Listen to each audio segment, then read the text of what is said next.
Yeah, definitely. Every time we get progression, is they do something to stop it. Like you said, Rosewood, Tulsa, Wilmington. I believe they did some bombing in Philly too, if I'm not Oh mistaken. yeah, Operation Move.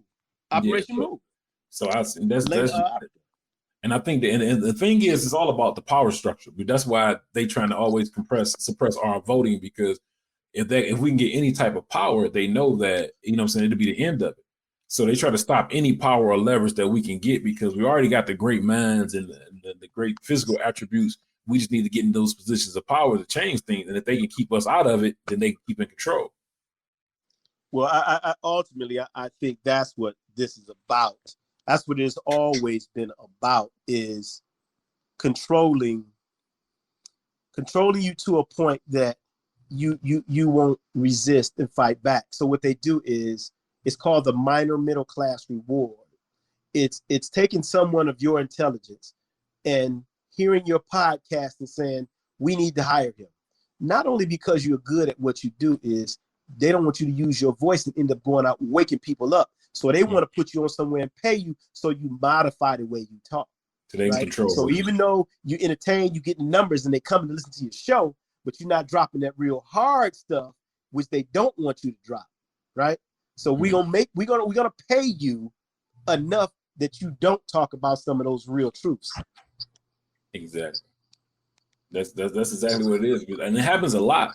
It happens to how you have your own voice. They pay you to exclusive contract with Spotify or anybody, but they in control of your content. That's right. That's right. Our platform is 100% independent. We pay for our stuff to get put in different places. That way, we control and say what we want to say. And we also just launched. Actually, we launched the app, the Real Ish Radio app. And so, even if you don't want to go to, because we on all digital streaming platforms, Apple, Google Podcasts, Stitcher, TuneIn, IR. But if you don't want to go there, we have our own physical app. Okay. And you just have it at your phone at all times. So we definitely big on independence and ownership. Everything that comes through, whatever I do, I own. See, that's freedom, though. And like you said, I was influenced by my Uncle Kenny as well. Like when I was 16, I worked at his Avis rental car, and I had a check one time for $1,000. So at 16 with no bills, $1,000 is a lot of money. So I'm excited. He like, why are you so excited? I'm like, man, I got a check for $1,000.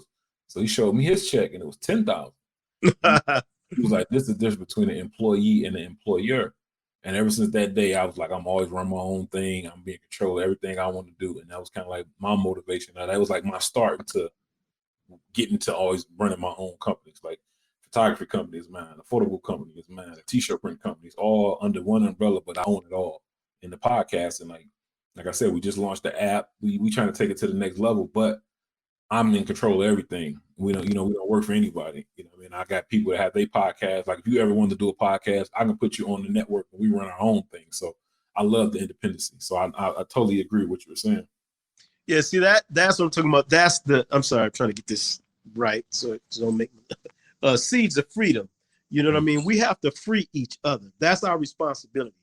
It's what I think we've lost in what I call Orthodox religion. I think we get so caught up in the rules and the rituals and not the real purpose, right?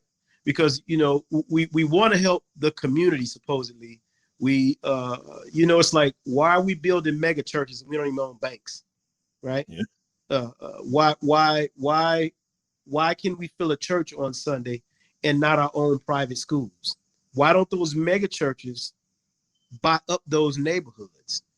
You see what I mean? It's like our logic in feeling good, it's why Black Panther was so big, because so many of us feel so bad about ourselves. We need a fantasy to make ourselves feel good. Right? That's heavy. So for me, it's all hand, I try to, and I'll make an I statement. I try to be very, very hands-on, right?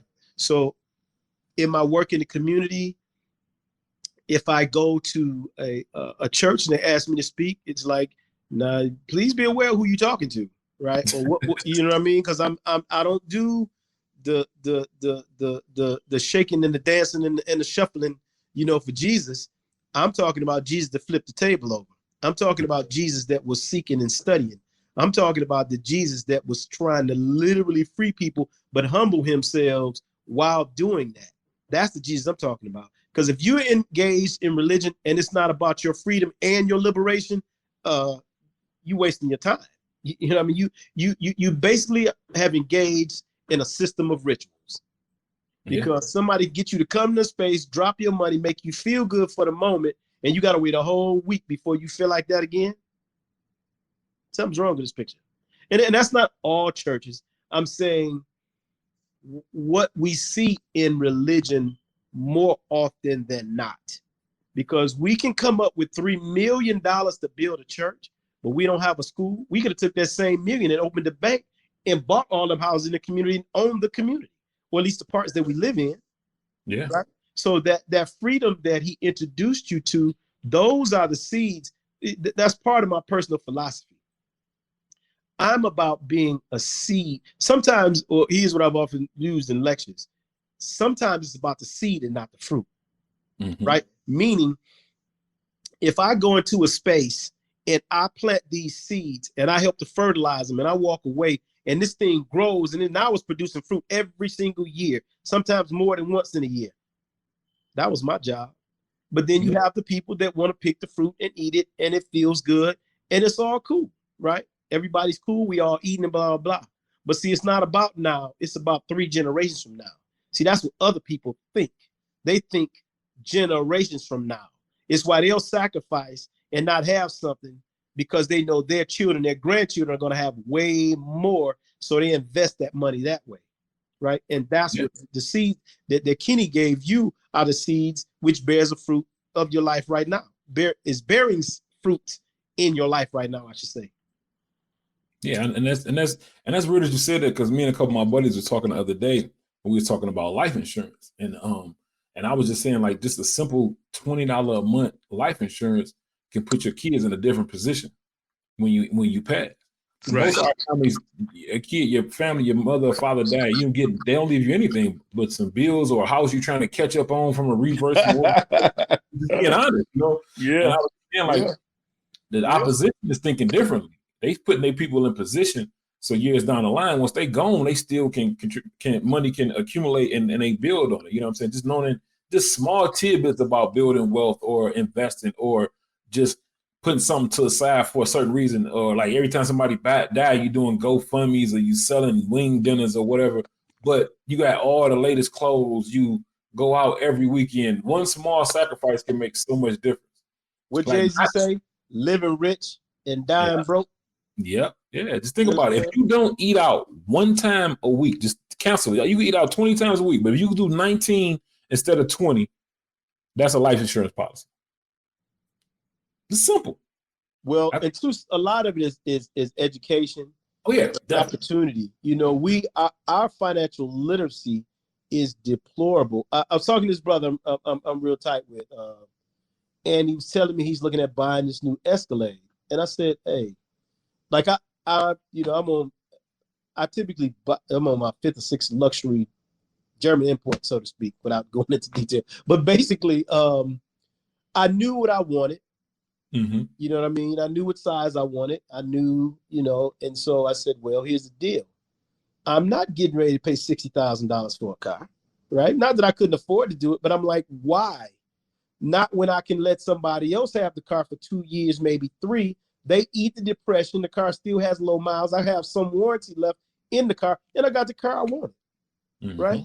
Because if I have a son that wants to go, my last one, we looking at Morehouse. Every school he's looking at is like 46, 45 G's a year. And my goal is to get him out with no debt, right? So if that means me not driving a new car and helping him get through school with no debt, I'd rather invest that in him so his life is better than mine. He's that much further along, right? So we'll drive a new car and live in an apartment. I'm like, somebody do the math for me. You can buy a little old house in the hood, fix it up, secure it. Of course, you're going to have to put more insurance on it. But at the end of the day, you can walk away from it. And if you walk away in terms of moving,